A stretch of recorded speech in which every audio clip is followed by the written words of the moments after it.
paroroon siya sa libingan upang dooy tumangis. Si Maria nga, pagdating niya sa kinaroroonan ni Jesus at pagkakita sa kanya, ay nagpatira pa sa kanyang paanan na sinabi sa kanya, "Panginoon, kung ikaw sana'y narito, di sina'y hindi namatay ang aking kapatid." Nang makita nga ni Jesus na siya'y tumatangis, at gayon din ang mga Hudyong nagsisitangis na kasama niyang dumating, at nalagim siya sa espiritu at nagulumihanan. At sinabi, "Saan ninyo siya inilagay?"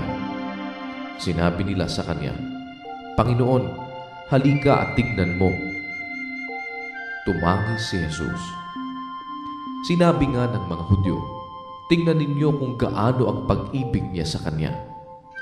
Datapwat ang ilan sa kanila'y nagsipagsabi, "Hindi baga magagawa ng taong ito na nagpadilat ng mga mata ng bulag na ang taong ito naman ay huwag mamatay?" Si Jesus nga, sa muling pagkalagim sa kanyang sarili, ay naparoon sa libingan. Yaon nga'y isang yungib, at mayroong isang batong nakatakip sa ibabaw noon.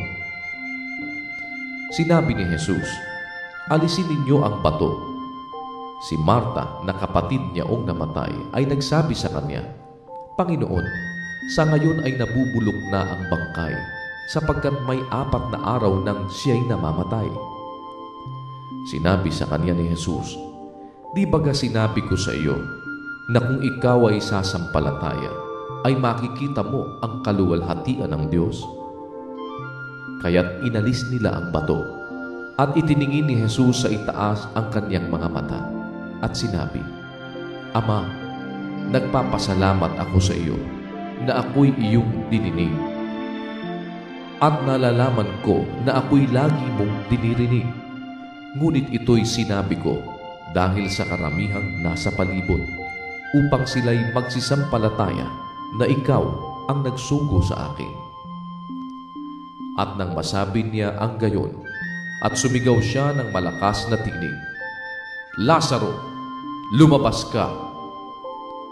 Siya na patay ay lumabas, na natatalian ang mga kamay at mga paa ng mga kayong panglibing, at ang kaniyang mukha ay nababalot ng isang panyo.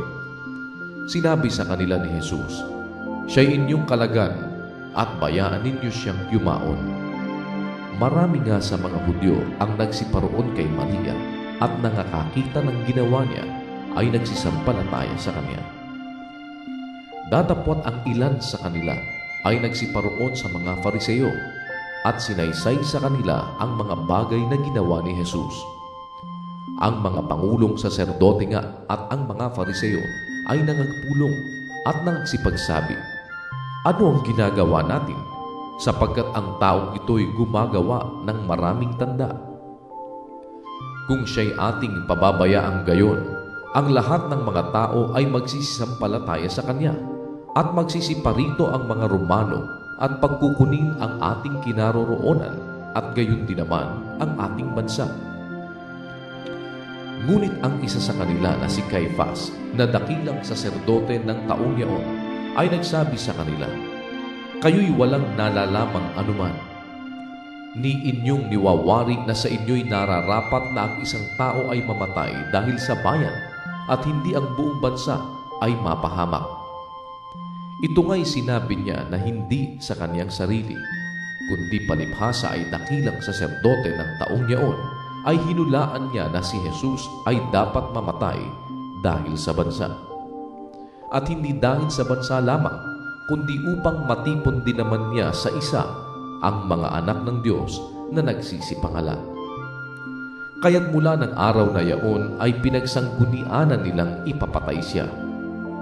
Si Jesus ay hindi naglalakad ng hayag sa gitna ng mga Hudyo, kundi naparoon doon sa lupaing malapit sa ilang, sa isang bayan na tinatawag na Efraim, at siya'y nananahan doong kasama ng mga alagad.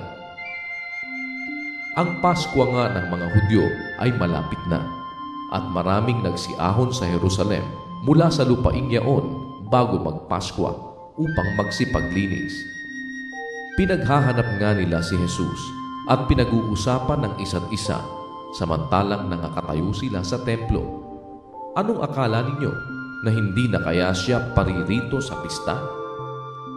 Ang mga pangulong saserdote at mga Fariseo nga ay nangag-utos na kung ang sino mang tao'y nakakaalam ng kung saan siya naroroon, ay dapat niyang ihayag upang kanilang madakip siya.